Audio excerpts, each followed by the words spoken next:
Hello and welcome back to Suspect Animation. I'm your host, Dennis Patholkis, and this is His Dark Materials Season 1, Episode 8, Betrayal. And it's the season finale. Welcome, everybody. So let me get some business out of the way first, and then we'll get to it. If you like what you see here, hit the like button, hit the subscribe button, like, share, and subscribe that we ask. If you're still on the fence about subscribing, at the very end of this video, you're going to see a video pop up right here. And basically, what that is YouTube takes the algorithms of all the stuff you guys have been watching, and it tries to match as best as possible to that algorithm one of the videos in my vast video library, and it pops it up there for you. And if you like that, hit the subscribe button. Also, up here is going to be Mr. Robot, is what's going to pop up there at the very end of this video. You can hit the bell down below to see when I'm going to be on live again next. It's a 50-50 chance of YouTube actually notifying you of that. The best way of doing it is go to my website, suspendedfanimation.com. Take a look at the schedule up there. I change it out every Monday. And I also post it on my Facebook page as well. Speaking of Facebook, there's a Facebook group page where you guys can post stuff and talk amongst yourselves, which is always good. And I have a Twitter, I have an Instagram, and I have a Patreon page, but I don't have any tiers set up as of yet, but I will at the end of this year, beginning of next year. Thank you. There we go. So, Viking Bitch says, so I have to admit they did not do justice to the books. Maybe the story is too subtle. Before we get started here, quick non-spoilerish thing. The way I viewed this, I haven't read the books at all of His Dark Materials, what it's based on. And having a non-book background watching this, I found it very British and very boring. I'm sorry to say. There's some stuff in it that just seems very slow. It seems made for children, even though I know it's really not. I don't know for sure. And it just, I don't know. There's something off about this series that's not drawing me in. And even James McAvoy isn't helping all that much either. Actually, he's playing a really repellent character. And I've seen him play repellent characters before. It's great. But in this, I'm just, he would normally be the draw. He's not in it, one, enough. And then two, the character he's playing really is kind of shitty, a shitty person, I should say. And yes, the story is too PG. I agree with you, Viking Bitch. And I believe that's just because it's because it's from the BBC. At least this first season is. It's all it was all financed by the BBC the first season. I believe HBO now is financing the second season of it. So there we go. Yeah, Lyra's parents are, well, kind of dicks. But let's get into some stuff here. Spoiler alert, I am going to spoil the shit out of the episode. If you have not seen the episode, go and watch it. Come on back. This will be a video. You can comment down below in the comment section. Thank you, Viking Bitch, for the brand new paddle. Well, the newish paddle, I should say. There we go. So basically what we got here in this episode, I'm not going to go over a recap. I'm just going to do a review of this. Lyra, of course, is at her father's lab, and he's going to use Roger to basically, we find out what the Magisterium thinks dust is. And dust is supposed to be original sin, and supposedly it's being sprinkled down out of the heavens from this city in the sky. And he wants to go to that city in the sky to find out what it really is, what the hell dust is. And he basically wants to break the Magisterium's spell on everybody because it's been there for centuries. And he's going to use Roger to do this, basically separate Roger from his demon so that it releases a bunch of energy, because we find out that's the reason why, is when they actually separate a person, separate a child from their demon, a lot of energy is released, so much so that he can actually build a light bridge to this new world. Yeah. And this whole thing with Will being in the other world, Will Perry and all that stuff, and Carlo going after him, the scenes that were interspliced in between here was really fucking boring. It's basically Will's on the run, Carlo's looking for him. Carlo's looking for Will, Will's on the run. Will's still on the run.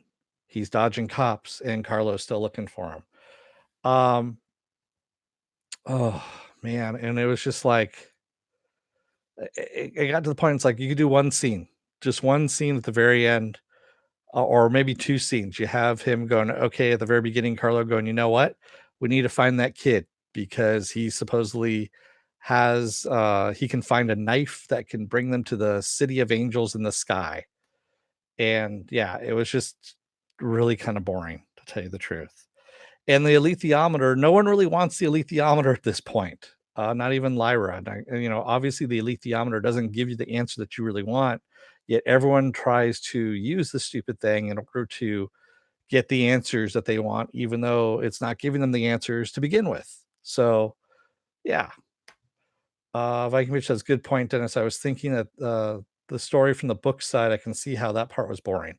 Yeah, it was 4 scenes of him just running from the cops, and the very final one, you could tell it was going to happen, that he was going to stumble upon Carlo Boreal's doorway and go into that world. We knew that was going to happen. I mean, they telegraphed it, and really, you only needed 2 scenes saying, "Okay, we need to find the kid because he's important," and 2, having him find the doorway and doing it quickly. A guy rejecting his child and killing another child for science, what's not to like?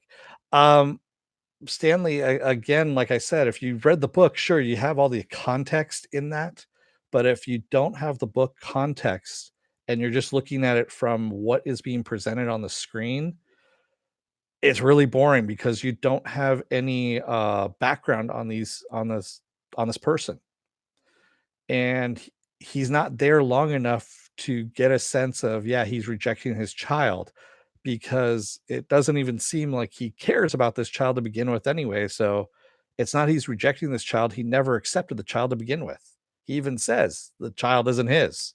That's what he tells Mrs. Coulter, Miriam Coulter, and she, on the other hand, wants her child and wants to stay in this world in order to take care of Lyra. And Lyra, in the meantime, is going to leave and go and find Dust before her father does.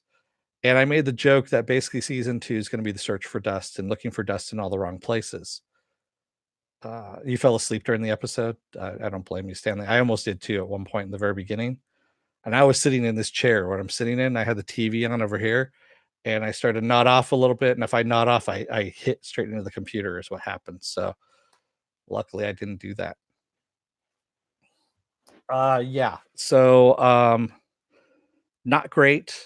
I'm really not going to be covering season 2. Season 2 is just, yeah, it was a slog to get through season 1, and it was only 8 episodes, and it felt like 15,000. So, yeah. And then also the shitty thing, Lyra is actually kind of a shitty person too, because she led Roger basically to his death. And then she's like, "Oh, he's dead anyway, so let's just leave him in the snow. We're gonna go and find some dust because that's what we need." Basically, she used her father's reasoning, is that it's a war and there's casualties in war, and he's already dead anyway, so we're just gonna leave him here. Oh, Pen, go and sleep. You don't need to hear me. Yeah, you don't need to hear me about bitching about this. Yeah, I know Lyra didn't mean to kill him, but you know what they say about the road to hell, right? It's paved with good intentions. And that's pretty much, she's very selfish. She's a very kind of like her parents in a way. Her parents are selfish as well, and so she's not falling that far from the tree. And yeah, it's just kind of painful to watch. You're just sitting there in that respect, they actually got it right, where the parents and the child all act the same. Yeah. Yes, and it was her fault. Exactly. She did leave Roger there. She didn't give him the option. She's like, "You're coming with me. Come on, let's go." He could have gone with Egyptians and left.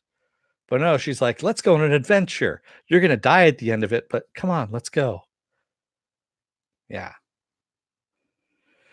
So yeah, she's selfish just like her parents, in that respect. and doesn't realize this. So yeah, not again for me in a story where I'm not connecting to any of the people at all, and actually I find most of the people repellent in this story. There's no need for me to continue on with it. Quite honestly, at this point, it's I'm not connecting with any of these people whatsoever in the story, and I'm not rooting for any of them either. You know, that's what kind of gets me about it is that I find none of these characters able to root for or likable. No one is likable except the bear. Why would we come back next season? Yeah, exactly. And the bear was actually the one that was the most honorable. He's like, he goes, "I'm gonna help you." He goes, I'm gonna bring my bear army into all of this too. We're gonna fight the magisterium for you, and I'm gonna bring you as far as I can up the mountain."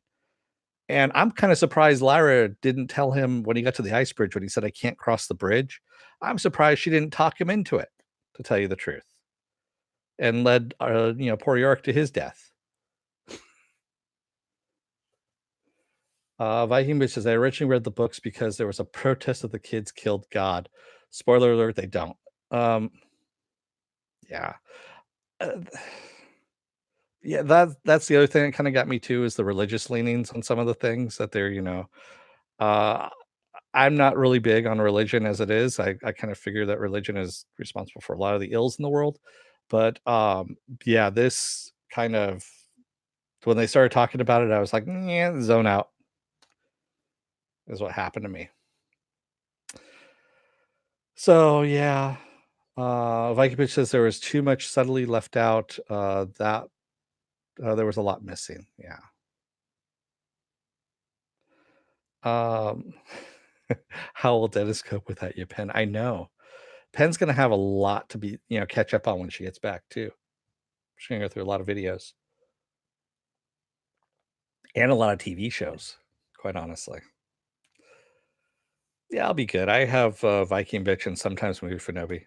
He comes in, once in a while to pop in and go, "Hey, no pants." And then he leaves. No, no, he does more than that. I'm kidding. I'm kidding. So yeah, this whole series for me, I'm gonna say it's a 5 out of 10 on that. This whole series for me. For me, it's not no bueno. Yeah. Uh, oh, I know, Penn. I know you've seen every one of them. Yeah. So yeah, so what I got coming up, Viking Bitch says the way they handled the religion thing was not accurate either. The author is an atheist. He was not a fan of that's what I heard. And that's why it kind of surprised me that they, at the end there when Azrael's basically telling Miriam to come with him and they can make a new kingdom of heaven and remake the worlds as they see fit. And I was like, where the fuck did this come from? That's not what I've heard. So yeah. It was and it wasn't, Stanley. Speculative fiction, so it was sci-fi. Viking Bitch says, "I like the books, Pen. It's a good story. I wanna read them again." Okay. I'm probably not gonna read them, I'll say that much. So, yeah, and this series kind of between the movie and this series, it really kinda puts me off and even wanting to go anywhere near the books. So, there you go on that. So, what is coming up? Uh, tomorrow's gonna be The Expanse. Tomorrow morning, 9 a.m. Pacific Standard Time, I'm gonna be doing The Expanse episode 3, right? Episode 3. Um, and then, what else I got going on? I believe in the afternoon actually, I even forgot myself what the hell I put down as a schedule here. So forgive me just a second while I take a quick peek because fuck if I know. I don't remember what I did half the time. That's what happens when you have days off now. There's a lot of whiskey drinking involved. So yes, The Expanse tomorrow at 9 a.m. Then also tomorrow afternoon at 12 p.m. Pacific Standard Time, the spoiler review for Star Wars Episode 9, The Rise of Skywalker, which I saw this morning. And then Friday morning at 9 a.m. is going to be Disney Plus's The Mandalorian, the season finale for that one. And then in the afternoon at 4 p.m. is going to be Harley Quinn. That's right. You're getting days of me now. So I'm doing morning and afternoon because I'm off. I know. If you go to suspendedfanimation.com, Stanley, I've got it there. It's also my Facebook page as well with the times and all of that. So, and of course, Saturday morning blast off is at the normal time on Saturday.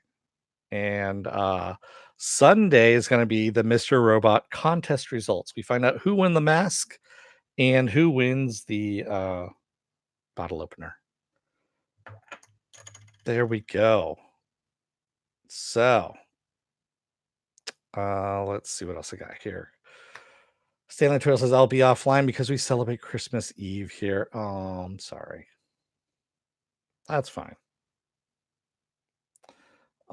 In my view, it wasn't, but I will let it go now.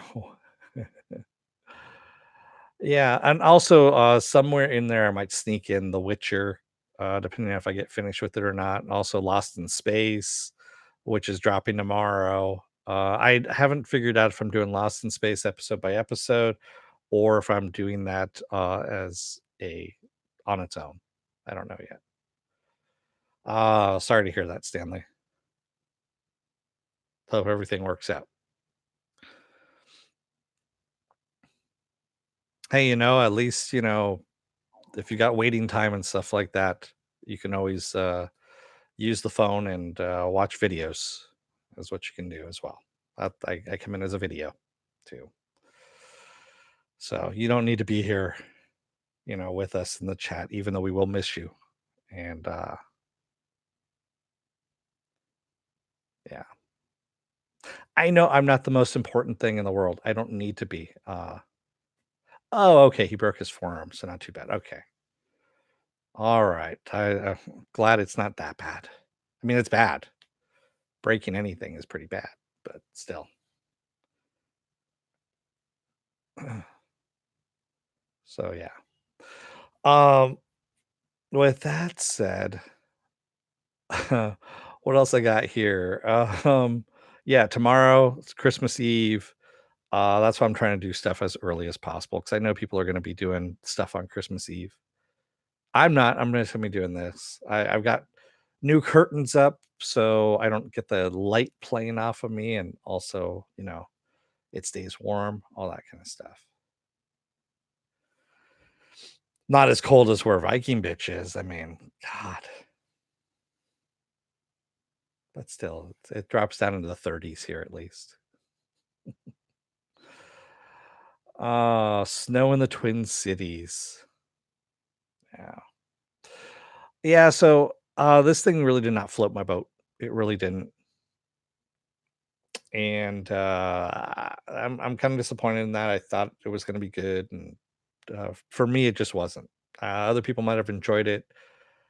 I don't know if you just need to read the books in order to read in between the lines or what, but yeah. I'd be interested in seeing other people that haven't read books that are doing any kind of reviews of this to know what their thoughts on it are. I can take a look online and see what's going on there. What else is coming out? Avenue 5, of course, is coming out next month. And Project Blue Book season 2 is coming out next month. So yeah, there's a lot of stuff coming out. What else is there? Stargirl is coming out next month. Lock and Key is coming out on Netflix in February. So yeah, we've got a lot of stuff happening. And of course, there's gonna be more stuff as we go along. That's the way it normally is. I haven't played Fallen Order in a while, Joe Greer. It's actually I've been sitting here and I've been wanting to pop it in, and I keep forgetting about it. I'm sure by the time I pop it in, I'm gonna have a gajillion updates in order to do that, so it's gonna be fun. Penn Farm Girl says this show was okay, but never grabbed me. I hoped it would. The acting was good. Yeah. You've watched The Expanse twice now, huh? Oh yeah, I'm in for Lost in Space. I love season one. Season one was actually really good. So I'm definitely looking forward to season two. Yeah. You'll be back from Mando and Harley. Cool. That's good, Stanley. You hate winter with a fiery passion or a thousand suns? Yeah. Hey, I hear you, Viking bitch. That's why I don't live where there's snow. I live close enough where I can go and visit snow. I can go and drive to the snow, like an hour, hour and a half, something like that, and I can go and visit where the snow lives, and then I can leave. And then I can go down to where, people are surfing, that kind of thing. Did you like the William Hurt, movie? No, God, no. I saw that, so funny thing, Joe Greer, I remember that movie vividly because I had been on a trip to Portland. It was my first time in Portland, and, it was bitterly cold because I remember it opened in, like, April or something like that, and it was fucking cold in Portland. We had to wait outside to get let in to go to the movie, and, we waited outside for, like, half an hour, which was enough to, freeze some parts off of your body, and then I saw that movie, and I was like, "Really? Fuck that." That was pretty horrible. And the CGI was dodgy as all hell too. If winter didn't last 9 months here, it wouldn't be so bad. Yeah, yeah. Uh, you're in your second watch of The Expanse also, Stanley? Wow. I'm on my first watch still. I still haven't watched episode 3 yet. I'm gonna do that after this. So, yeah, there's just I'm watching so much stuff. Also, like I said, I'm watching The Witcher as well, and, so yes, I'm going back and forth between the 2. And I've also got other stuff that I'm doing too. Home improvement projects, things like that. That's what happens when you have time off. And I got a little dog that demands attention, all that kind of stuff. She's been very needy lately too. I don't know what's been going on. So, and yes, I do, Viking bitch. We have almost no snow anymore due to non-existing climate change. You prefer rewatching Mando to his Dark Materials, Joker? Is that what you're saying?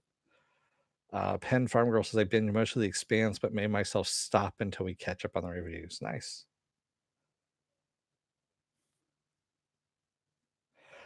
Yeah, I'm actually enjoying The Witcher. Tell you the truth, I'm on episode 5 right now, and I saw where they're going with this, and I appreciate it what they're doing. I mean, it's not like I love it, and but it's good. I see where they're going with it, and I can appreciate it for what it is. It's not the best thing I've ever watched, and yes, I have fallen asleep during an episode. It was at the very end of episode 3, so yeah, it happens. It was late. I have not watched Six Underground yet, either, Joe Greer. That's one of the things I actually wanna watch because it just looks really stupid, and it's Michael Bay. Oh, wait, was that redundant? Stupid Michael Bay. Yeah, it was redundant. I take that back. So, just the premise just seems really fucking ridiculous.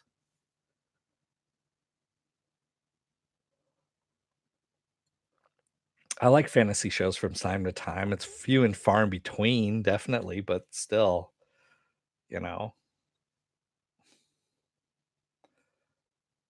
Yeah. Was that harsh about Michael Bay? Come on, it's real.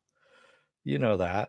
What was it I just saw, when I went and saw episode 9 this morning, they had a trailer for Bad Boys for Life, and I was like, "Who's that, fat guy who's with Will Smith?" Oh, it's it's Martin Lawrence. Did they tell you you're gonna be in a movie, man? 'Cause, oof, I mean, and I'm saying this from a fat guy perspective that damn, that's all I can say. They needed 2 of those, bulletproof vests in order to kinda cover them, so they had to kinda stitch them together in order to okay, I'll stop now. But yeah, it's another Michael Bay movie, and I'm just like, "Ah, fuck, man, really? Talk about a sequel that no one really wanted." As I went and saw a 42-year-old sequel, a sequel to a 42-year-old movie, I should say. Ugh, yeah. Yeah, some of Michael Bay's stuff can be enjoyable. The Island, everyone shits on The Island. The Island's actually fairly decent, to tell you the truth. It's not a bad movie. It's got a good premise behind it. It's a bit ridiculous at times, but it's a good video movie or a good cable movie. It's not something I would buy or spend money on. Yeah. There are books on that Stanley Tweedle? I thought The Witcher was just a video game. Which came first, the video game or the books on Witcher?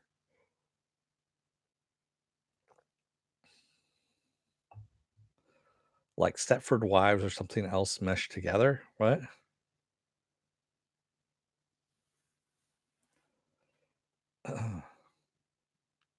The Island, one of the few decent Bay movies.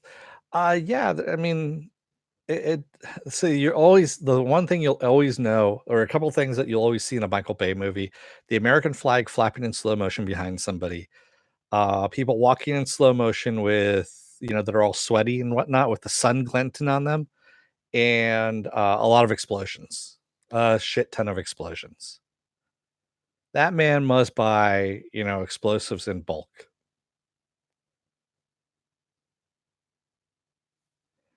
Oh, the books were first and then the game? Okay. I did not know that. Gone in 60 Seconds is a horrible movie. Just a horrible movie. It really is. I mean, it's ridiculous just for ridiculousness' sake. See, now I've devolved. That's how much I didn't care about this show, is that we've devolved into a different thing altogether.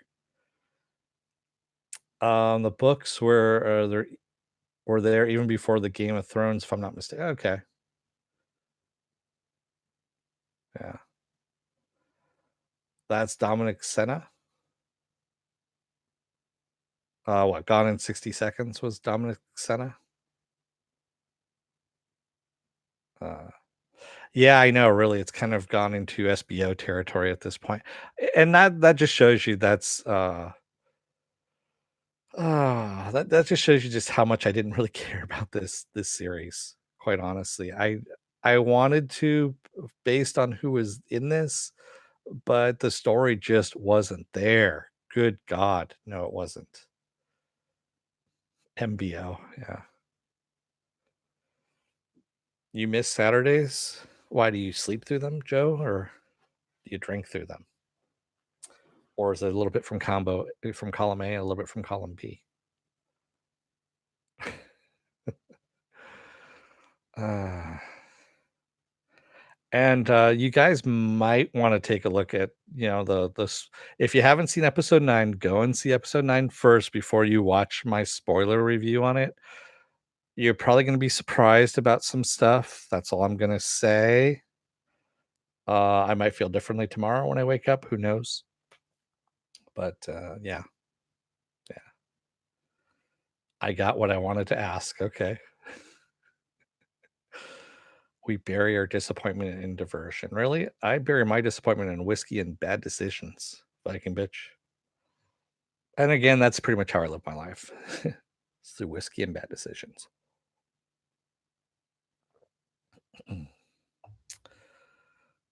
You're not interested in seeing it?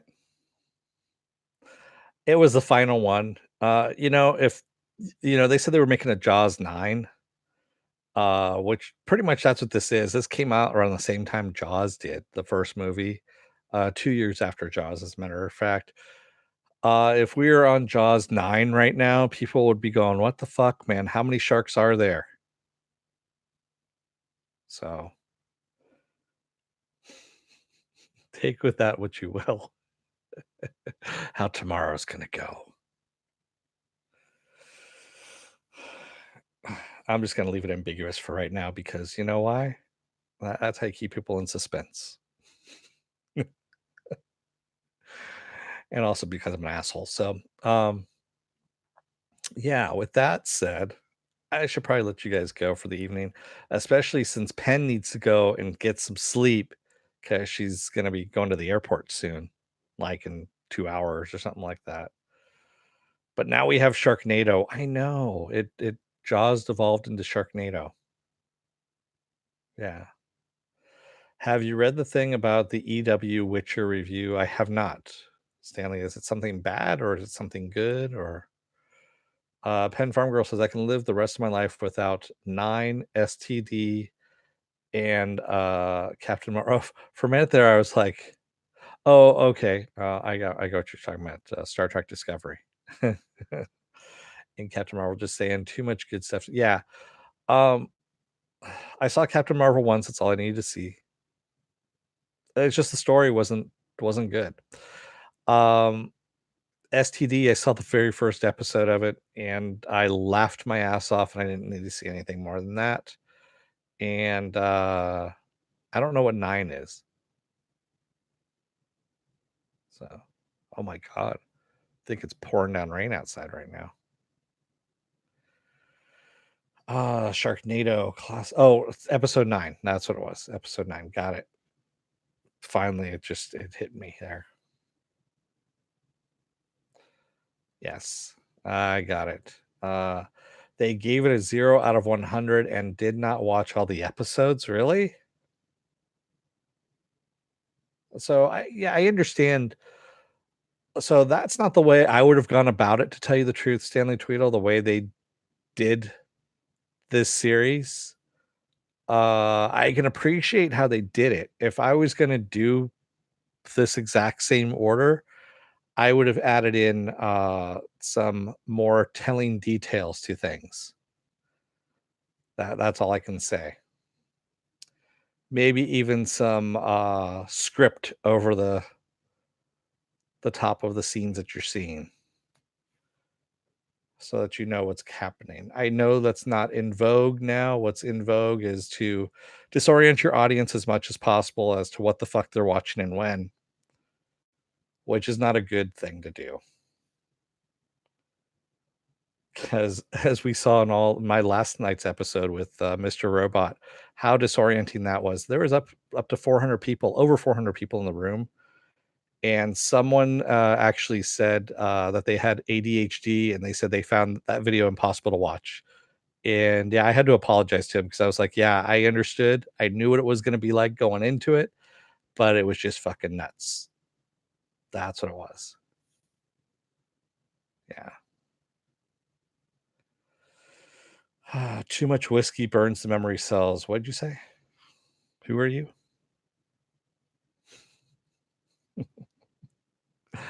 I actually have right now, yeah, 4 different bottles of whiskey sitting on top of my kitchen sink counter right now.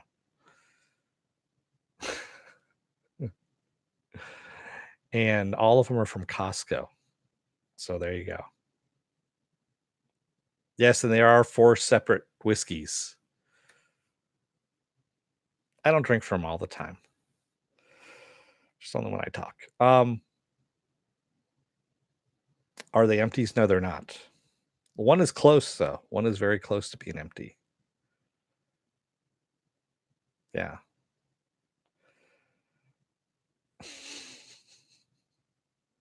The Costco size Jack Daniels is about halfway, but that's a given. There's one that I haven't cracked the seal on. You don't drink hard liquor, Stanley. Yeah, some people can't. So for me, what's scary about Jack Daniels is I could probably drink a good the small like fifths of those things. I could drink that whole bottle or at least I used to be able to at one point in time.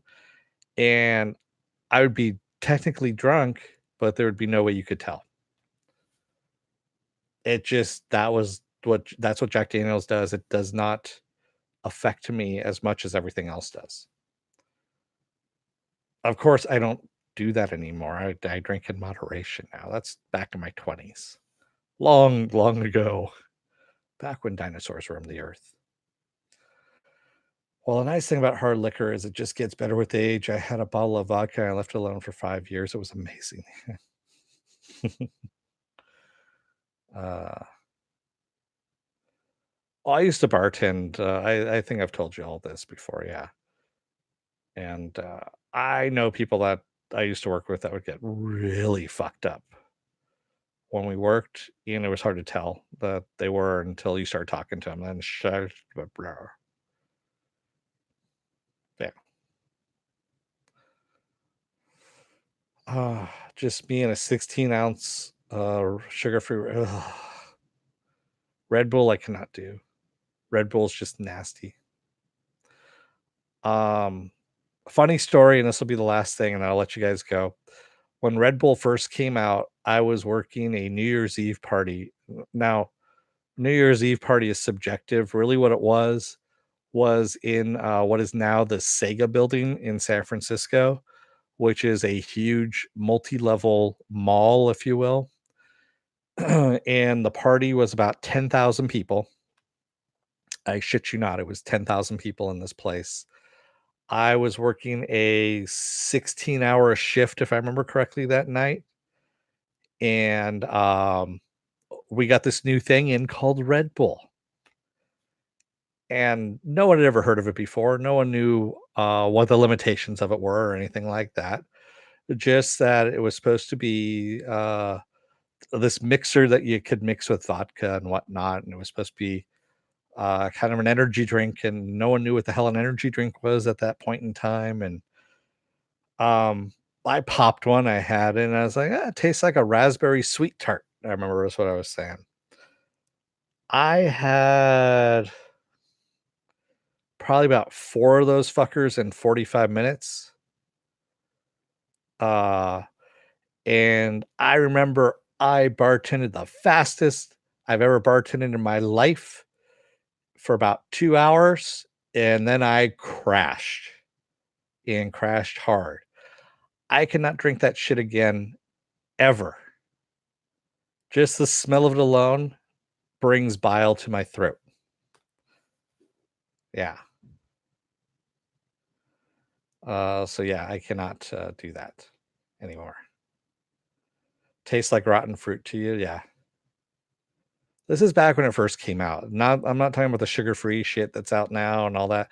I'm talking about the original strength of it. Yeah.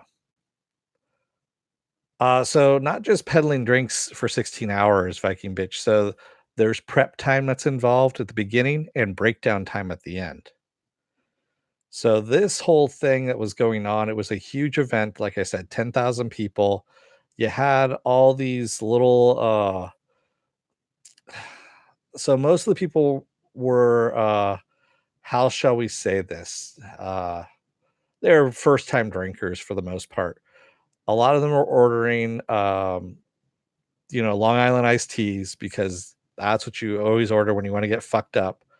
And I saw a lot of small little girls puking into garbage cans that night. Yeah. Oh, yeah, there was a lot of drunk people that night. Yeah. Oh, I was famous for cutting off people too. I would cut if someone came up to my bar and they were drunk, I would cut them off. And, if their friends came over to get them drinks, I'd like, "No. I'm going if it's for you, sure, but if the minute you hand them that drink, I'm cutting both of you off and I'm kicking your ass out." And this is for clients, that would hire us in.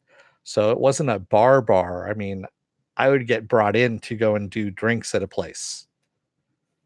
I had people threaten me, and all kinds of shit. And they'd say, "Who's your boss? Who's the owner of this company?" And I'd give them the owner's name, his phone number, and I'd go, and here's my name, and I'd write it down. I'm like, tell him who sent them over to you, because do you have $25,000? That's how much our license is worth to you right now at this point. Yeah. That was in my later 20s and I was doing that. It wasn't being the mean daddy, it was just being, if you were a nice person and you weren't a mean drunk and you weren't getting, like, sloshed and sloppy and stuff like that, I had a lot of good people that, I worked for that, we had a lot of fun. And I mean, I've had, wedding parties that have cleaned me out of alcohol. So I've done weddings too and all that kinda stuff. And, those were actually a shitload of fun, to tell you the truth, and they weren't assholes. That was the whole thing. Yeah. Oh, so I bartended back when it was the first dot-com era in San Francisco, and so we'd have a lot of people, uncut. "Hi, I'd like a vodka cranberry, please." It's like, "No, you need a water, man. You're a little too hyped up right now on the Molly or whatever the fuck you just snorted. Here, have a water." I would actually just give out water because we were charging for water too at that point, and I would just hand water out and just go, "Here, just take some water, man. You don't need any more alcohol or whatever else you're taking." Wow, it is pouring down outside. It sounds like it's coming down. You can probably hear it through the microphone. Who knows? Actually, no, I can't. I hear it a little bit through the microphone. That's all. Yeah. Yeah. Yeah. So, with that said, and that story out of the way, see, you got a little bit of everything tonight. Yeah. Order whatever you want, you get water. Exactly. No drinks for you. Water. Water is all you get. Yeah. Yeah, it's coming down on my patio pretty good too right now. The little one's not going to be wanting to go out there. Uh, all right. So, with that said, thank you everybody who joined me tonight in the chat. Thank you if you made it through this long, rambling mess of a video. And remember, at the very end of this, you're going to see a video up here if you're still on the fence about subscribing. And up here, you're going to see the Mr. Robot review, the final season and series finale of Mr. Robot there. Um, yeah, it was a lot of fun tonight. Last night was fucking insane. It really was. Ah, yeah, time for a nap before flying to cold country. Good night, everybody. Have a good trip, Penn. Safe travels. And I will see you guys tomorrow morning for The Expanse episode 3. Until then, don't let the door hit your ass on the way out. Otherwise, you may have to suffer through a really, really, really boring British episode of a series that promised to be kind of exciting, but really wasn't. Thanks, everybody. I will see you tomorrow morning. Have a good night.